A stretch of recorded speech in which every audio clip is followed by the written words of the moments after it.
Hello everyone, welcome to my channel Shiksha academy. मैं नंदिता आप सभी का बहुत बहुत स्वागत करती हूं। और आज हम आपके लिए वीडियो लेकर आए हैं assessment of teaching and learning, जिसको हिंदी में बोलते हैं शिक्षण और अधिगम का आकलन। और आपका जो सब्जेक्ट है ये इसका सब्जेक्ट कोड है आपका 107, ठीक है। और इसमें जो यूनिट 5 है जिसका नाम है use of statistics in evaluation, मूल्यांकन में सांख्यिकी का प्रयोग, ठीक है। तो हम सांख्यिकी कवर कर रहे हैं डिफरेंट पार्ट्स में, ठीक है। पार्ट 4 से ये स्टार्ट है। तो सांख्यिकी से रिलेटेड जो assessment of teaching and learning का जो सबसे लास्ट यूनिट है उससे रिलेटेड पार्ट 4 आ चुका है, पार्ट 5 आ चुका है, पार्ट 6 आ चुका है। तो आज ये आपका कौन सा पार्ट है? पार्ट 7 है, ठीक है। पार्ट 7 है। काफ़ी इंपॉर्टेंट MCQs फ्रेम किए गए हैं, साथ में कोशिश की गई है कि आपका कॉन्सेप्ट भी क्लियर कर दूं, ठीक है। तो इस वीडियो को पूरा आखिरी तक ज़रूर देखिएगा और अपने जेन्युइन कमेंट यहाँ पे ज़रूर पोस्ट करिएगा। और जो ये PDF है, इसमें 10 क्वेश्चंस को हम पहले डिस्कस कर चुके हैं। तो आज हम स्टार्ट करेंगे क्वेश्चन नंबर 11 से। और वीडियो देखने का मतलब ये नहीं है कि बस आपको वीडियो देखना है और कॉपी पेन लेकर बैठिए, पेन लेकर बैठिए और साथ में इसको नोट डाउन भी करते जाइए, फिर तभी आपको बहुत ज़्यादा फ़ायदा होगा, ठीक है। तो चलिए बिना कुछ देर के इस वीडियो को शुरू करते हैं। वीडियो को शुरू करने से पहले 2 पॉइंट्स हैं, उनको मैं आपको बताना चाहती हूँ, क्योंकि जब स्क्रीन पे क्वेश्चन आ जाएगा तो फिर स्पेस कम मिलेगा मुझे एक्सप्लेन करने के लिए। तो 2 पॉइंट्स बहुत इंपॉर्टेंट है कि भाई अनग्रुप्ड डेटा क्या होता है, ठीक है।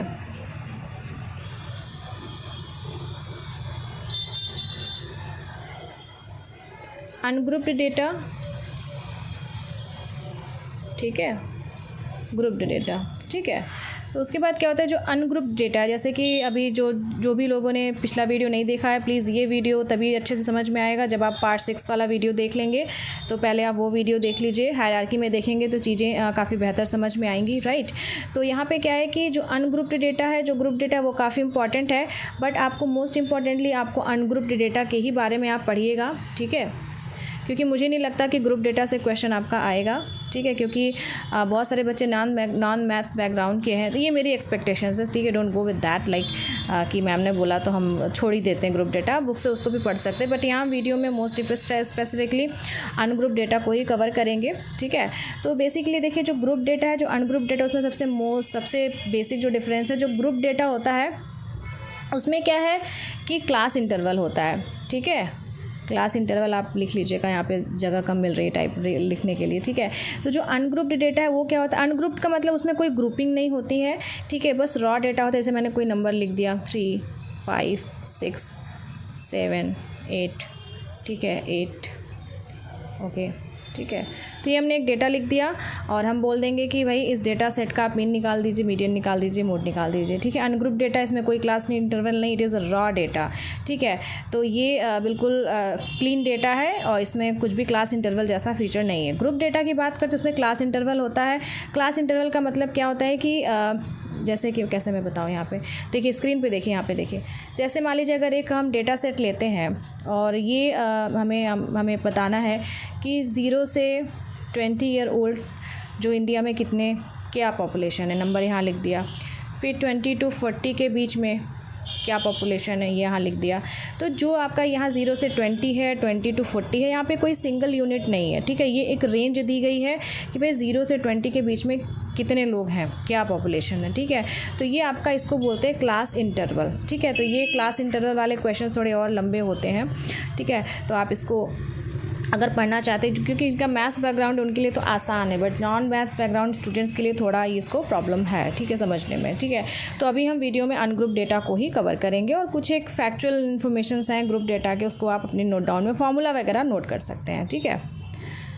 तो चलिए ये हमने बात कर ली अनग्रुप डेटा और ग्रुप डेटा की। तो हम अब MCQs पे चलते हैं, ठीक है। ओके, तो क्वेश्चन नंबर जो 11 है, 11 की तरफ बहुत ध्यान से देखिए। What is the formula to find mean of ungrouped data, ठीक है। अब जैसे यहाँ पे अगर मेंशन किया हुआ है अनग्रुप्ड डेटा, ठीक है, और अगर मेंशन नहीं भी किया हुआ है अनग्रुप्ड डेटा, तो बाय डिफ़ॉल्ट हम अनग्रुप्ड डेटा ही लेंगे, ठीक है। और ऑप्शंस पे भी डिपेंड करता है ये। तो यहाँ पे पूछा है मीन ऑफ अनग्रुप्ड डेटा, ठीक है। अगर हम सिंपल ये भी पूछता है कि what is the formula to find mean, तो यहाँ पे जो आपका ऑप्शन नंबर 1 है वो सही होगा कि summation of x divided by n। तो जैसे मान लीजिए हमने डेटा सेट लिया 2, 3, 4, 1, ठीक, एक डेटा सेट लिया। तो इस डेटा सेट का तो समेशन x है, ठीक है। तो यहाँ पे ये x है, सारा डेटा सेट। तो समेशन एक्स का मतलब ये हुआ यहाँ पे कि जो भी डेटा सेट में वैल्यू दी है आपको सबको जोड़ना है, ठीक है। तो यहाँ पे 2 3 4 1 को अगर हम जोड़ते हैं तो यहाँ पे आ गया 10 डिवाइडेड बाई, अब यहाँ n है, n मतलब कितने डेटा हैं, तो यहाँ पे 1 2 3 4 डेटा है, 4 से डिवाइड किया तो यहाँ पे ये आ गया, ठीक है। तो ये आपका मीन हो गया, माध्य हो गया, ठीक है। तो यहाँ पे अव्यवस्थित आंकड़ों का माध्य ज्ञात करने का सूत्र क्या है, अनग्रुप डेटा का मतलब अव्यवस्थित, ग्रुप डेटा का मतलब व्यवस्थित, ठीक है। तो अनग्रुप डेटा, जो अव्यवस्थित डेटा होते हैं वो बिल्कुल रॉ होते हैं, क्लीन होते हैं। तो यहाँ पे ऑप्शन नंबर जो आपका 1 है वो सही है, बहुत ही आसान है और मुझे पूरी उम्मीद है कि इससे क्वेश्चन ज़रूर आएगा। नेक्स्ट क्वेश्चन की तरफ आगे बढ़ते हैं। यहाँ पे पूछा है व्यवस्थित आंकड़ों का माध्य ज्ञात करने का। तो अभी हमने इसके पहले वाले क्वेश्चन में क्या देखा, अनग्रुप्ड डेटा का, ठीक है, जो रॉ डेटा होता है। अब यहाँ पे क्लास इंटरवल की बात हो रही है, ग्रुप डेटा की बात हो रही है, जो मैंने बताया ना अभी 0 to 20 हो गया, 20 to 40 हो गया, तो ये क्लास इंटरवल की बात हो रही है। तो यहाँ पे क्या है कि इसके 2 फार्मूला हैं, ठीक है। तो यहाँ पे सबसे पहले मैं बता देती हूँ ऑप्शन कौन सा सही है। ऑप्शन नंबर जो 4 है, बोथ 1 and 2 सही है, ठीक है। तो इसमें फर्स्ट वन जो क्या है, फर्स्ट वन जो है आपका वो है डायरेक्ट मेथड, ठीक है। जो आपका फर्स्ट है ये भी सही है, ये भी सही है। जो फर्स्ट मेथड है वो आपका उसको बोलते हैं डायरेक्ट मेथड, ठीक है, और या इसको लॉन्ग मेथड भी बोलते हैं। जो दूसरा ऑप्शन है इसको बोलते हैं हम शॉर्टकट मेथड, ठीक है। यहाँ पे एम होगा, डायरेक्ट मेथड, शॉर्टकट मेथड, ठीक है। आप इसको कॉपी में नोट करते जाइए साथ में क्योंकि फॉर्मूला इससे क्वेश्चंस आ सकता है, ठीक है। नेक्स्ट क्वेश्चन की तरफ आगे बढ़ते हैं। फिर उसी क्वेश्चन से रिलेटेड एक क्वेश्चन फ्रेम किया गया है कि what is the direct method to find mean. तो डायरेक्ट मेथड फाइंड मीन माध्य ज्ञात करने की जो प्रत्यक्ष विधि है, अभी मैंने इसके पहले वाले क्वेश्चन में बताया कि जो प्रत्यक्ष विधि है वो आपकी हो गई ये summation fx divided by n, ये आपकी प्रत्यक्ष विधि हो गई। नेक्स्ट क्वेश्चन की तरफ बढ़ते हैं, क्वेश्चन नंबर 14। अब यहाँ वही दिया है कि माध्य ज्ञात करने की शॉर्टकट मेथड क्या है, लघु मेथड क्या है। तो यहाँ पे ऑप्शन नंबर 1 हो जाएगा, यहाँ पे ये आपका है ये लघु विधि है, शॉर्टकट मेथड है, ठीक है। उसके बाद देखिए यहाँ पे दिया हुआ है what is the mean of following data, ठीक है। ये क्वेश्चन है और मैंने ऑप्शन इसलिए नीचे स्क्रॉल कर दिया, आप इसको फटाफट से सॉल्व करिए, ठीक है। तो इसको क्या है कि वीडियो पॉज करके आप लोग सॉल्व करिएगा, ठीक है,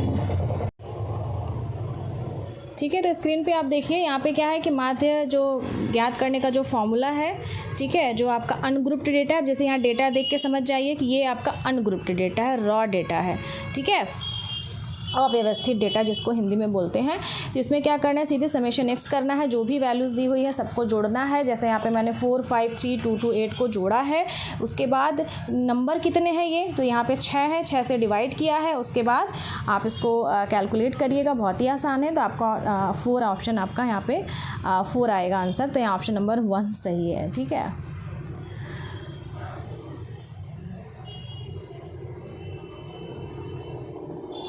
यहाँ पे अगेन एक क्वेश्चन दिया है, क्वेश्चन प्रैक्टिस के लिए दिया गया है, इसको भी आप सॉल्व करिए, वीडियो पॉज करके सॉल्व करिएगा, ठीक है।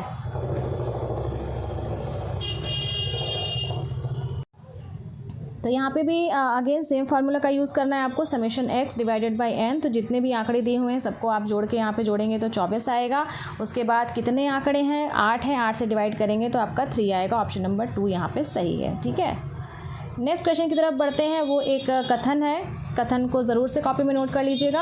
Who said when ungrouped scores और other measures are arranged in order of size the median is the mid point in the series, ठीक है। तो मीडियन से रिलेटेड ये कोट है कि जब अव्यवस्थित अंक या अन्य माप आकार या मूल्यों के अनुसार क्रमबद्ध हो तो उनके मध्य का अंक मध्यांक होता है, ठीक है। ये आपका बोला है गैरेट ने, ठीक है। यहाँ पे जो ऑप्शन नंबर 1 है गैरेट, वो आपका यहाँ पे सही है। नेक्स्ट क्वेश्चन की तरफ बढ़ते हैं, ये भी एक कथन है जो कि मीडियन से ही रिलेटेड है, ठीक है।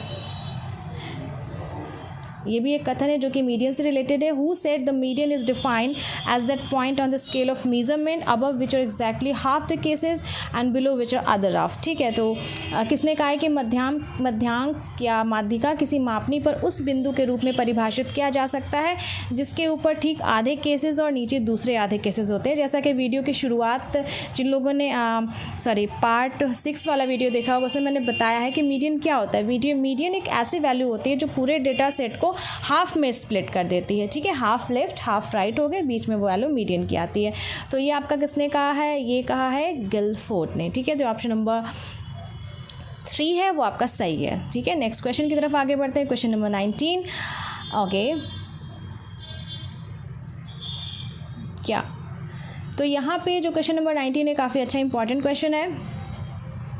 या question number 19, what is the formula to find median of ungrouped data, ठीक है। अगेन यहाँ पे अनग्रुप्ड डेटा की बात की गई, अव्यवस्थित आंकड़ा जो बिल्कुल रॉ है, कोई उसमें क्लास इंटरवल जैसा नहीं होता है, तो उसमें क्या होता है कि उसका फॉर्मूला यहाँ पे आपको पूछा है, ठीक है। या तो यहाँ पे क्या है कि जो ऑप्शन नंबर 2 है वो आपका यहाँ पे सही है, ठीक है। तो इसमें भी क्या होता है कि इसमें ऑड और इवन का कॉन्सेप्ट होता है मीडियन निकालने के लिए, ठीक है। इसको मैं अभी इसको एक्सप्लेन करती हूँ आगे जा कर के। तो यहाँ पे इसको आप नोट कर लीजिए कि यहाँ पे ऑप्शन के हिसाब से यहाँ लिखा हुआ है n+1 बाई सेकेंड टर्म, ठीक है। तो इसको हम आगे इसको आपको एक्सप्लेन करेंगे, ठीक है। यहाँ पे इसका ये होगा ऑप्शन नंबर 2 आपका सही है, ठीक है। तो अब अगेन जैसे यहाँ पे मैंने यहाँ पे आपको बताया कि n+1/2, मैं इसको यहीं पे एक्सप्लेन कर देती हूँ। ओके, तो यहाँ पे स्क्रीन पे मैंने 2 डेटा सेट लिखे हुए हैं, ठीक है।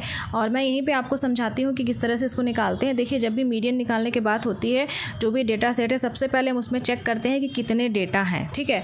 जैसे पहले में देखिए आपका 4 2 3 1 है, कितने डेटा है, 4 डेटा है, तो ये आपका इवन नंबर, इवन हो गया, ठीक है। इवन सेट ऑफ डेटा हो गया कि 4 है, इवन है। दूसरा सेट ऑफ डेटा है जो 3 1 5 4 6, वो है ऑड है, 5 है तो ऑड हो गया, ठीक है। इवन ऑड आपको पता होगा, ठीक है। सम और विषम बोलते हैं, ठीक है। इवन को सम बोलते हैं और ऑड को विषम बोलते हैं। तो ऐसे ही डेटा जब भी मीडियन निकालना हो, सबसे पहले आप डेटा सेट में क्या चेक करेंगे कि इवन है कि ऑड है, ठीक है। तो यहाँ पे एक मैंने इवन का एग्जांपल लिया है, एक मैंने ऑड का एग्जांपल लिया। उसके बाद क्या करेंगे कि उसको हायरार्की में लिखेंगे, असेंडिंग ऑर्डर में, ठीक है। असेंडिंग में लिख सकते हैं, डिसेंडिंग किसी में लिख सकते हैं, मतलब कि बढ़ते हुए क्रम में भी लिख सकते हैं, घटते में भी। मैंने यहाँ असेंडिंग में लिखा है, बढ़ते क्रम में, तो मैंने लिख दिया 1 2 3 4, ठीक है। एक ये हो गया, फिर यहाँ भी मैंने लिख दिया। तो जब भी हम इवन की बात करेंगे, ठीक है, तो इवन में क्या होता है कि अब जैसे यहाँ पे n की अगर बात करें कि कितने डेटा सेट हैं, तो यहाँ पे 4 हैं, ठीक है। 1 2 3 4 कितने हैं, 4 हैं। तो यहाँ पे क्या करेंगे कि यहाँ पे फॉर्मूला होता है आपका n/2 टर्म, ठीक है। तो अगर 4 की बात लेते हैं तो 4/2, ठीक है। यहाँ पे 4 सेट ऑफ डेटा है, 4/2, तो सेकेंड टर्म, ठीक है। तो कितने डेटा सेट हैं, 4 हो गया, n, तो आपका n क्या है, 4 है। तो n/2, जो n/2 ये वाला जो टर्म है, कौन सा टर्म आएगा, 4 डिवाइडेड बाई 2 सेकेंड टर्म। तो सेकेंड टर्म और इसी में एक और जोड़ दीजिए, थर्ड टर्म, फिर डिवाइडेड बाई 2। तो यहाँ पे क्या हो गया, 1 2 3 4। तो यहाँ पे सेकेंड टर्म आपका आ गया 2, थर्ड टर्म आ गया 2। अब इन दोनों का एवरेज निकालना है, तो 3 2 मिलके हो गया 5, 3 + 2, 2 + 3 डिवाइडेड बाई 2, ठीक है। तो 3 2 5 डिवाइडेड बाई 2, तो 2.5 पे आ गया आपका मीडियन, ठीक है। अब यहाँ पे जो यहाँ पे स्क्रीन पे आप देख सकते हैं, जो ऑड सेट ऑफ डेटा है उसको भी असेंडिंग ऑर्डर में मैंने लिखा हुआ है। उसके बाद इसमें क्या करेंगे, कितने डेटा है यहाँ पे, ठीक है। यहाँ पे कितने हैं, n = 5 हो गया, ठीक है। अब 5 को 2 से डिवाइड करेंगे तो क्या मिलेगा, उस केस में जो यहाँ पे फॉर्मूला दिया हुआ है ये वाला लगाएंगे, ठीक है। तो 5 + 1 हो गया 6 को हमने 2 से डिवाइड किया तो थर्ड वाला जो आपका यहाँ पे 4 हो गया, ये आपका हो गया, ठीक है। इसको बहुत ही आसान भाषा में, अगर मतलब फार्मूला तो आप देख लीजिए, ऑप्शन में आपके आ सकता है। बहुत ही आसान भाषा में ये बोलेंगे कि जो ऑड सेट ऑफ डेटा है, जो विषम सेट ऑफ डेटा है, उसको आपने असेंडिंग ऑर्डर में लिखा और यहाँ से कैंसिल करते गए, मतलब जो सबसे बीच का डेटा है वो आपका मीडियन हो गया, ठीक है। अब फिर ऑड है, इवन है, सम है, उसमें भी क्या करेंगे, असेंडिंग ऑर्डर बढ़ते क्रम में लिख दिया। उसके बाद साइड से निकालते जाएंगे बराबर, बीच के जो दो आपको नंबर मिलेंगे उन दोनों का एवरेज निकालना है, ठीक है। बहुत ही आसान भाषा में ये मैंने आपको बताया और आई होप आपको ये समझ आ गया होगा, ठीक है। ओके, नेक्स्ट क्वेश्चन की तरफ बढ़ते हैं। यहाँ पे भी क्वेश्चन देखिए दिया हुआ है, yes, what is the median of following data. ठीक है, आप पहले तो वीडियो पॉज करके आप इसको खुद से सॉल्व करिए। जैसा कि मैंने अभी बताया, देखिए 15, 8, 10, 9, 7, 11 है। ठीक है, तो सबसे पहले इसको हम क्या करेंगे, इसको हम असेंडिंग ऑर्डर में यहाँ पर लिखेंगे। देखिए टाइम सेव करने के लिए मैंने यहाँ लिख दिया है इसको असेंडिंग ऑर्डर में। 7 बढ़ते क्रम में, 7, 8, 9, 10, 11, 13, 15। उसके बाद ये क्या है, ऑड है, क्योंकि इसमें 7 टर्म है। ठीक है, ऑड है तो ऑड के केस में फॉर्मूला होता है n+1/2, ये वाला टर्म। ठीक है, तो यहाँ पे 7 है तो 7 + 1/2, यहाँ हो गया 8/2, यहाँ हो गया 4th। ठीक है, तो जो 4th टर्म है, 4th टर्म कौन सा है, यहाँ पे 10। ठीक है, और इसको भी ऐसे भी अगर बिना फार्मूले की सहायता से भी देखें तो मैंने क्या किया है, यहाँ पे जो बीच का डेटा इधर से 1 2 3 जो बीच का डेटा है वो 10 है, वो आपका यहाँ पे मीडियन होगा।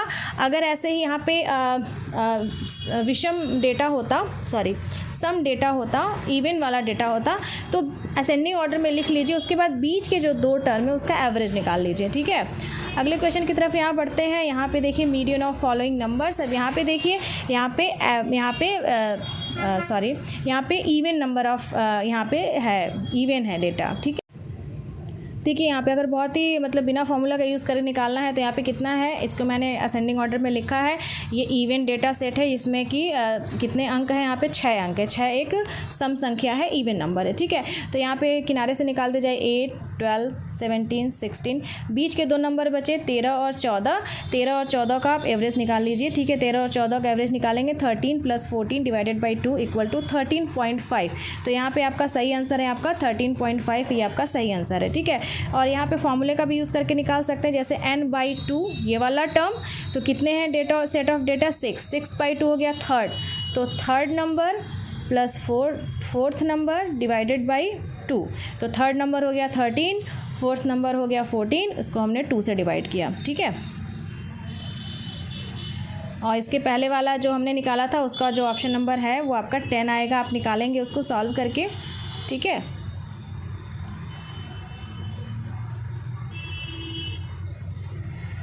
ठीक है, यहाँ पे आज के वीडियो में हमने क्वेश्चन नंबर 21 तक डिस्कस किया। बाकी वीडियो को हम पार्ट 8 में डिस्कस करेंगे। ठीक है, और पूरी कोशिश की गई है कि यहाँ पे मैं आप लोगों को सब कुछ समझा पाऊँ बहुत ही आसान भाषा में। तो वीडियो अच्छा लगा हो तो इसे लाइक, सब्सक्राइब और शेयर करना बिल्कुल मत भूलिएगा। और जो भी इम्पोर्टेंट चीज़ों के जो भी प्लेलिस्ट के लिंक्स वगैरह है वो हमने यहाँ पे डिस्क्रिप्शन में डाल रखे हैं। अमेजन का भी लिंक डाल रखा है। सीटेट की बुक्स, यूपी टेट की बुक्स, आप BUP BEd एंट्रेंस की बुक अमेजन स्टोर से ख़रीद सकते हैं। और अगर कोई बुक वहाँ पे अवेलेबल नहीं है तो आप मुझे टेलीग्राम पे मैसेज कर सकते हैं, मैं वहाँ पे लिंक ऐड कर दूँगी। मेरे लिंक से ख़रीदने का एक मुझे सपोर्ट यह है कि आपको तो कोई फ़ायदा नहीं होगा, बट मुझे सपोर्ट मिलेगा, क्योंकि बुक्स पे उसमें शायद 5% वो हमें देंगे, ऐसा कुछ उसमें सिस्टम है। ठीक है, so it's totally your choice. और आप मुझे और सपोर्ट करना चाहते हैं, इस वीडियो के डिस्क्रिप्शन में सुपर थैंक्स का बटन है, क्योंकि स्टैटिस्टिक्स पढ़ाना इज़ बहुत डिफ़िकल्ट है, मतलब बहुत लिमिटेड रिसोर्सेज भी मैं यूज़ कर रही हूँ और कोशिश कर रही हूँ कि बाइलिंगुअल हो, सबको समझ में आए। तो अगर एफर्ट अच्छा लगता हो तो आप सुपर थैंक्स का यूज़ करके भी मुझे सपोर्ट कर सकते हैं। ठीक है, तो मिलते हैं फिर नेक्स्ट वीडियो में। Thank you for watching.